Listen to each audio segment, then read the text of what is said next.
Next যে টপিকটা আমরা আজকে পড়বো that is CS production function, যেটাকে বলা হয় constant elasticity of substitution production function. CS production function mathematical একটা production function, just like the Cobb Douglas production function, এবং এটা খুবই ইম্পর্ট্যান্ট একটা প্রোডাকশন ফাংশন যেটা রিয়েল লাইফ ইমপ্লিকেশন অনেক বেশি। রিয়েল লাইফে এটা কপ ডগলাস প্রোডাকশন ফাংশনের থেকে অনেক বেশি অ্যাপ্লিকেবল, যদিও ইন্টারমিডিয়েট মাইক্রো ইকোনমিক্স লেভেলে এটাকে নিয়ে খুব বেশি পড়াশোনা করতে হয় না, তো আমরা এটাকে খুব বেশি এখন পড়বো না। আমরা জাস্ট এর ফর্মুলাটা দেখব, মানে ফর্মুলাটা বলতে প্রোডাকশন ফাংশনটা কীরকম দেখতে হয় সেটা দেখব, এবং এর প্রত্যেকটা টার্মিনোলজি কী বলে এবং এর ইলাস্টিসিটি অফ সাবস্টিটিউশন কীভাবে ক্যালকুলেট করতে হয় সেটা আমরা দেখব। ওকে, কপ ডগলাসের ক্ষেত্রে আমরা ইলাস্টিসিটি অফ সাবস্টিটিউশন ক্যালকুলেট করে দেখিয়েছিলাম, এর ক্ষেত্রে আমরা ক্যালকুলেট করে দেখাবো না, জাস্ট আমরা দেখে নিয়ে ছেড়ে দেবো এটাকে, ঠিক আছে, কারণ এটা খুব একটা ইম্পর্টেন্ট টপিক এখন নয়।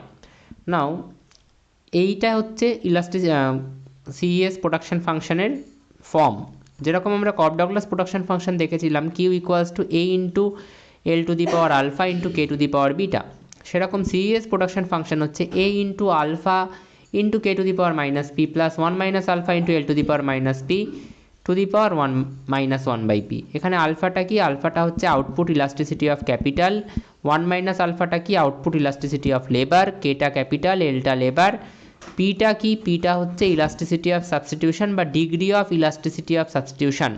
ওকে, এবং এই পিটার উপরেই অনেক কিছু ডিপেন্ড করে। পিটার উপরে কী কী ডিপেন্ড করে? পি এর ভ্যালু যদি 1 হয়, এই পি এর ভ্যালু যদি 1 হয় তাহলে তার মানে তোমাকে বুঝতে হবে যে ইলাস্টিসিটি অফ সাবস্টিটিউশনের ভ্যালু 1। ইলাস্টিসিটি অফ সাবস্টিটিউশনের ভ্যালু 1 মানে কি? ইলাস্টিসিটি অফ টেকনিক্যাল সাবস্টিটিউশনের ভ্যালু 1 মানে হচ্ছে যে লেবার আর ক্যাপিটাল পারফেক্টলি সাবস্টিটিউট, লেবার আর ক্যাপিটাল আর perfect substitute. Labour and capital আর পারফেক্ট সাবস্টিটিউট মানে কি? একটা লেবার চলে গেলে তার ঘাটতি একটা ক্যাপিটাল দিয়ে পূরণ করা যাবে, এবং একটা ক্যাপিটাল চলে গেলে তার ঘাটতি একটা লেবার দিয়ে পূরণ করা যাবে।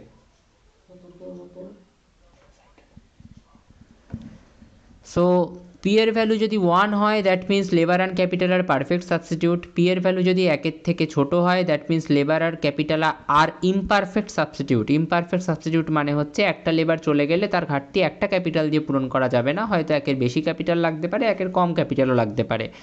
আর পি এর ভ্যালু যদি 1-এর বেশি হয় তার মানে কি? লেবার আর ক্যাপিটাল আর পারফেক্ট কমপ্লিমেন্ট। লেবার আর ক্যাপিটাল আর পারফেক্ট কমপ্লিমেন্ট মানে দুটো লেবার লাগলে দুটো ক্যাপিটালও লাগবে, তবেই কাজ সম্ভব, তাহলেই প্রোডাকশান সম্ভব।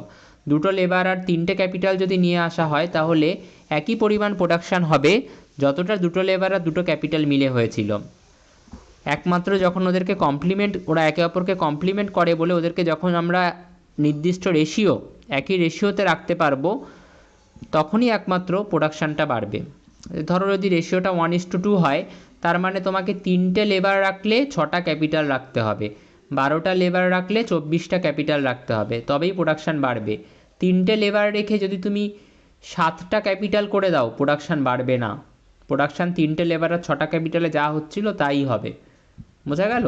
তো একমাত্র কমপ্লিমেন্ট, পি এর ভ্যালু যদি 1-এর থেকে বেশি হয় তখন লেবার আর ক্যাপিটাল আর পারফেক্ট কমপ্লিমেন্টস। ওকে, সো এই হচ্ছে কপ ডগলাস প্রোডাকশন ফাংশনের সিএস প্রোডাকশন ফাংশনের বিষয়। এবার এগুলো একটু পড়ে নিতে হবে, এখানে প্রপার্টিসগুলো পড়ে নিতে হবে, পি এর ভ্যালুর উপর কীভাবে ডিপেন্ড করে। কপ ডগলাস প্রোডাকশন ফাংশনের মতো আমাদের সিএস প্রোডাকশন ফাংশনও increasing returns to scale, constant returns to scale আর decreasing returns to scale show করতে পারে depending on the output elasticity of capital and labour.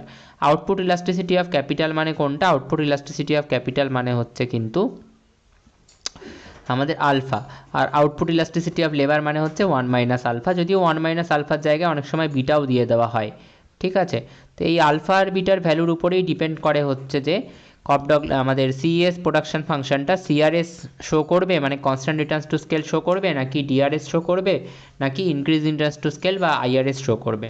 Okay, so this is the concept of CRS production function. Real লাইফের অনেক application আছে, যেরকম এটা আমরা বিভিন্ন কান্ট্রির মধ্যে ট্রেড যখন হয় তখন এই প্রোডাকশন ফাংশনটাকে ইউজ করা হয়, এবং ইন্টারন্যাশনাল ট্রেড পড়ার সময় কিন্তু হিউজলি এই সিইএস প্রোডাকশন ফাংশনের উপর বেস করেই মডেলগুলো স্ট্যাবলিশ করা হয়। ম্যাক্রো ইকোনমিক গ্রোথ থিওরিগুলোকে এক্সপ্লেন করতেও সিইএস প্রোডাকশন ফাংশন দারুণভাবে ইউজ করা হয়। ক্রিটিসিজমের অনেক আছে, ক্রিটিক্সরা বলে থাকেন যে অনেক অ্যাজাম্পশান আছে এই সিইএস প্রোডাকশন ফাংশনের, যেগুলো রিয়েল ওয়ার্ল্ডে ভ্যালিড নয়, যেরকম perfect competition, absence of technological change. CES production ফাংশনের একটা অ্যাজাম্পশন আছে যে টেকনোলজি কোনোদিন চেঞ্জ হবে না, টেকনোলজি সেম থাকবে, কিন্তু রিয়েল ওয়ার্ল্ডে টেকনোলজি প্রত্যেক দিন চেঞ্জ হচ্ছে, নতুন না নতুন কিছু ইনভেন্ট হচ্ছে, সব কিছু পাল্টাচ্ছে। তো এরকমভাবে টেকনোলজি সেম থাকবে, টেকনোলজি চেঞ্জ হবে না, এরকম কিছু হতে পারে না। সেই কারণেই অনেক ইকোনমিস্ট আছে যারা সিইএস প্রোডাকশন ফাংশনকে ক্রিটিসাইজ করে থাকেন এই লিমিটেশনগুলোর মাধ্যমে।